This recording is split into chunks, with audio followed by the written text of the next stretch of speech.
नमस्कार दोस्तों, stock movers में आपका स्वागत है। दोस्तों, आप हमारे चैनल पे नए हैं तो हमारे चैनल को सब्सक्राइब एंड बेल आइकन को हिट जरूर कर लें। आज हम बात करेंगे D mart Avenue super mart के बारे में। इस कंपनी की बात करें तो आज के दिन लगभग 4% के आसपास, 3.5% के आसपास तेजी देखने को मिली, जो कि कंपनी ने इंट्राडे हाई लगाया। उसके बाद थोड़ी सी प्रॉफिट बुकिंग देखने को मिली, फिर भी कंपनी ने हरे निशान में क्लोजिंग दिया। वहीं पर अगर मैं मार्केट की बात करूँ तो मार्केट में अपने को देखा जाए मतलब लाल निशान में क्लोजिंग दिया। एक अच्छा खासा रैली दिखाने के बाद भी मार्केट में गिरावट देखने को मिली है। हालांकि दोस्तों, क्यों डी मार्ट में अपने को तेजी देखने को मिली? 4 मई को इस कंपनी के रिजल्ट आने वाले हैं। 4 मई की अगर बात करूँ तो आप कह सकते हैं कि सैटरडे को ही कंपनी बेसिकली अपना रिजल्ट पेश करती है। उसके बाद इसका जो भी रिएक्शन देखने को मिलता है मंडे के दिन ही देखने को मिलता है।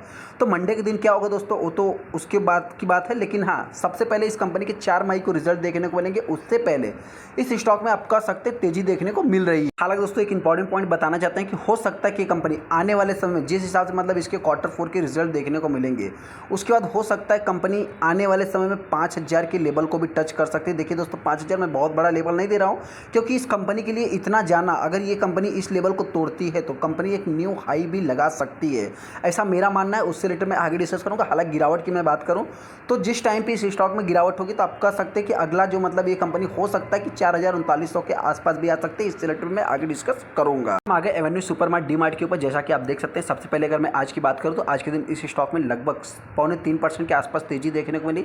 स्टार्टिंग पॉइंट से ही इस स्टॉक में तेजी देखने को मिली। अगर वैसे मैं मार्केट की बात करूँ तो मार्केट किसी भी डायरेक्शन में जाए फिर भी स्टॉक आप कह सकते हैं लगभग 3.5% के आसपास तेजी दिखाया है।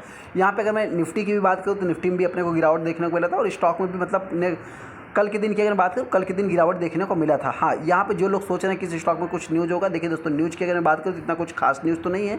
हालांकि अपडेट की मैं बात करूँ तो पहले से ही अपडेट सारा कुछ आपने देख लिया, कंपनी के रेवेन्यू नंबर सारा कुछ आप सभी लोगों को पता है। लेकिन होता क्या है दोस्तों कि एक आपने रेवेन्यू का अपडेट दिया, आपके पास पैसा आया कहाँ से, अभी आपने उस पैसे में से बचाया कितना, ये इंपॉर्टेंट है। जो कि 4 मई को मतलब इस कंपनी के Q4 के रिजल्ट आएंगे, उसमें ये सारी चीज़ें डिसाइड होगी।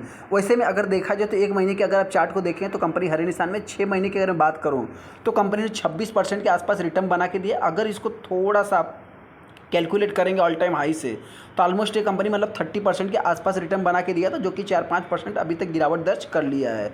1 साल की अगर मैं बात करूँ तो लगभग वही आपको देखिए, एक वॉलेटाइल है। वॉलेटाइल का मतलब क्या है दोस्तों, किस स्टॉक की जर्नी यही है, लगभग 30% एक साल में रिटर्न अपने को देखने को मिल रहा है। लेकिन इसके पहले की अगर मैं बात करूँ तो आप कह सकते हैं कि यहाँ से यहाँ तक ये स्टॉक एक ही दायरे में चल रहा था। जो गिरावट के पीछे का रीजन्स होगा, अगर मार्केट को इनके रिजल्ट अच्छे नहीं लगे तो इस स्टॉक में गिरावट भी देखने को मिल सकती है। हालांकि दोस्तों, एस्टिमेशन उनका क्या है अभी तक यहाँ पे तो कुछ दिख नहीं रहा है कि क्या एस्टिमेट रहेगा मार्केट का, वो तो रिजल्ट आने के बाद ही पता चलेगा। देखिए, होता क्या है कि मार्केट में अभी क्या है, कोई भी इन्वेस्टर की बात करें, ब्रोकर्स की बात करें, कोई भी निकल के ना, जिस टाइम पे वो कंपनी के रिजल्ट देखेंगे ना, उनके सभी के एक्सपेक्टेशन आने चालू हो जाएंगे कि मैंने तो ये सोचा था, मैंने तो ये सोचा था। लेकिन हो सकता है कोई, उसमें होता क्या है दोस्तों कि कोई इसका अप का टारगेट देगा और कोई होता है कि इसमें डाउन का भी टारगेट देता है। हालांकि दोस्तों, हमने इस स्टॉक का 5,000 रुपये का टारगेट पहले से ही दिया है, जो कि ये कंपनी टच तो करेगी। कंपनी के रिजल्ट किसी भी डायरेक्शन में जाए फिर भी ये कंपनी 5,000 के लेवल को टच करेगी। क्योंकि दोस्तों, अगर आप शेयर होल्डिंग पैटर्न देखेंगे तो यहाँ पे प्रमोटर इस स्टॉक में मतलब जितना भी है उनके पास उतना पूरा का पूरा स्टेक है। हालांकि एफआईज की बात करें, डीआईज की बात करें, सभी इस स्टॉक में हर क्वार्टर में बाइंग करते ही जाते हैं। वहीं पर अगर मैं पब्लिक की बात करूँ, पब्लिक हर क्वार्टर में इस स्टॉक को सेल करती ही जाती है। कहने का अर्थ है ये दोस्तों कि जिस टाइम मार्केट में इस कंपनी के रिजल्ट देखने को मिलेंगे, हो सकता है एक गिरावट देखने को मिले। लेकिन बाइंग कौन करेगा आपसे बता दें, एफआईज और डीआईज फिर से इस कंपनी में बाइंग कर लेंगे। क्यों? क्योंकि आपसे बता दें, कंपनी की अगर आप स्टोर को देखेंगे तो लगभग अभी कंपनी के पास 322 सिटी में इस कंपनी का स्टोर देखने को मिलता है, और आप कह सकते हैं 350 स्टोर अभी तक कंपनी ने क्रॉस कर दिया है।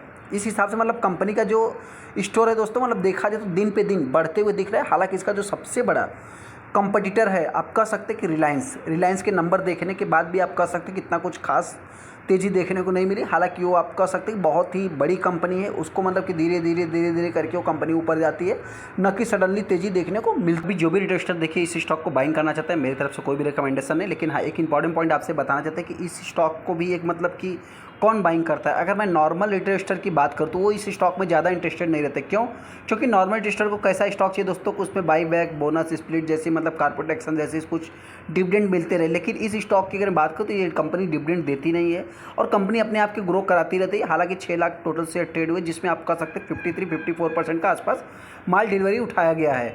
यहाँ पर अगर मैं कंपनी के हाई की बात करूँ, 23 अप्रैल 2023 को कंपनी 52 भी हाई लगाया। एक्चुअल में इस कंपनी का जो हाई है, आप कह सकते हैं कि 5500-6000 के आसपास देखने को मिलता है। बहुत सारे टेस्टर इस स्टॉक को टॉप पे बाइंग करके फंसे थे। हालांकि दोस्तों जब कोई भी कंपनी रिटर्न बना के नहीं देती तो उस टाइम पर सेलिंग करके चले जाते हैं। जैसा कि अगर आप यहाँ पे देखेंगे तो आपको यहाँ पे कुछ बोर्ड मीटिंग से रिलेटेड अपडेट देखने को मिलेगा। 4 मई को इस कंपनी के रिजल्ट देखने को मिलेंगे। रिजल्ट की अगर मैं बात करूँ तो आप कह सकते हैं कि सैटरडे का उस दिन का टाइम रहेगा। उसके बाद इस स्टॉक में मतलब कि अभी क्या होगा दोस्तों वो तो मंडे के दिन ही डिसाइड होने वाला है। हालांकि इनके ज़्यादा से ज़्यादा जो भी रिजल्ट आते हैं आप कह सकते हैं कि मंडे के दिन ही रिएक्शन देखने को मिलता है। अभी इस स्टॉक में अपने को करना क्या है, सबसे पहले दोस्तों जो भी रिटेस्टर इस स्टॉक को बाइंग करेगा, ऐसा नहीं कंपनी के Q4 के रिजल्ट अच्छे आएंगे ऐसा आप एक्सपेक्ट करें और फिर जो है कंपनी में गिरावट देखने को मिले। तो इस हिसाब से आपसे बता दें ये एक बहुत बड़ी कंपनी, इसका सबसे बड़ा कंपटीटर रिलायंस है।